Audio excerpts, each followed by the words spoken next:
यह केवल एक कहानी नहीं है, ये उस वंश की गाथा है जिसने धर्म और अधर्म की सीमा तय की, जिसके युद्ध ने पूरे भारतवर्ष को हिला दिया। यह है महाभारत।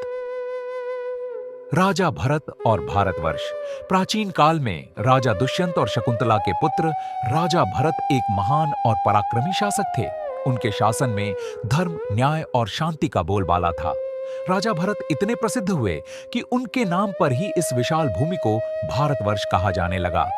यहीं से शुरू होता है एक ऐसा वंश जो आगे चलकर इतिहास की सबसे बड़ी कथा बनेगा।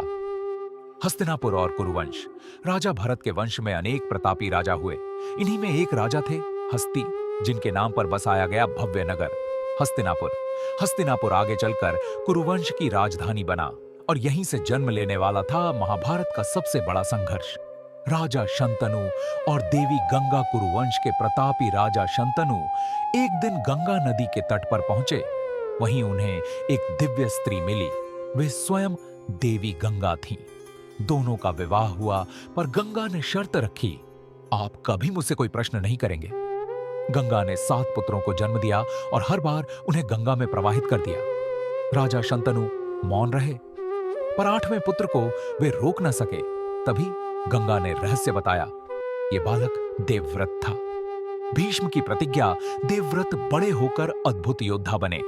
राजा शंतनु जब सत्यवती से विवाह करना चाहते थे तो शर्त रखी गई कि सत्यवती का पुत्र ही राजा बनेगा। तभी देवव्रत ने इतिहास की सबसे कठोर प्रतिज्ञा ली। उन्होंने आजीवन ब्रह्मचर्य और राज सिंहासन का त्याग कर दिया। इस भयानक व्रत के कारण देवव्रत कहलाए भीष्म। सत्यवती और विचित्रवीर्य। सत्यवती से राजा शंतनु के 2 पुत्र हुए, चित्रांगद और विचित्रवीर्य। चित्रांगद की मृत्यु शीघ्र हो गई। विचित्रवीर्य राजा बने, पर वे भी संतान उत्पन्न करने से पहले इस संसार से चले गए। हस्तिनापुर फिर से उत्तराधिकारी के बिना रह गया। वेदव्यास का आगमन। तब सत्यवती ने अपने पुत्र महर्षि वेदव्यास को बुलाया। वंश को आगे बढ़ाने के लिए नियोग परंपरा अपनाई गई। अंबिका से जन्मे धृतराष्ट्र, जो जन्म से ही अंधे थे। अंबालिका से जन्मे पांडु, जो दुर्बल शरीर के थे, और एक दासी से जन्मे विदुर, जो बुद्धि और धर्म का प्रतीक बने। ष्टादा, स्ना। धृतराष्ट्र और गांधारी। धृतराष्ट्र अंधे होने के कारण राजा नहीं बन सके। पांडु को हस्तिनापुर का राजा बनाया गया। धृतराष्ट्र का विवाह गांधारी से हुआ। पति की अंधता से प्रभावित होकर गांधारी ने जीवन भर अपनी आंखों पर पट्टी बांध ली। पांडु का श्राप। राजा पांडु की 2 पत्नियां थीं, कुंती और माद्री। एक दिन शिकार के दौरान पांडु से एक अर्षि का वध हो गया। मरते समय अर्षि ने श्राप दिया, यदि तुम स्त्री संग करोगे तो उसी क्षण मर जाओगे।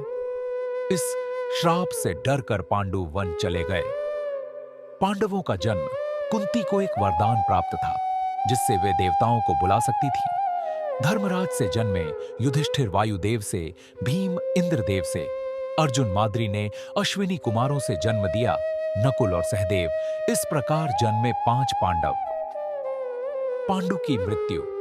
एक दिन पांडु अपने श्राप को भूल बैठे और उसी क्षण उनकी मृत्यु हो गई। माद्री सती हो गई। कुंती 5 पांडवों को लेकर हस्तिनापुर लौट आई। कौरवों का जन्म। उधर गांधारी ने लंबे समय बाद एक मांस का गोला जन्मा। वेदव्यास ने उसे 100 भागों में विभाजित किया। इस प्रकार जन्मे 100 कौरव। सबसे बड़ा था दुर्योधन, और 5 पांडव, और दूसरी ओर 100 कौरव। यहीं से शुरू होती है ईर्ष्या, अधिकार और युद्ध की कहानी।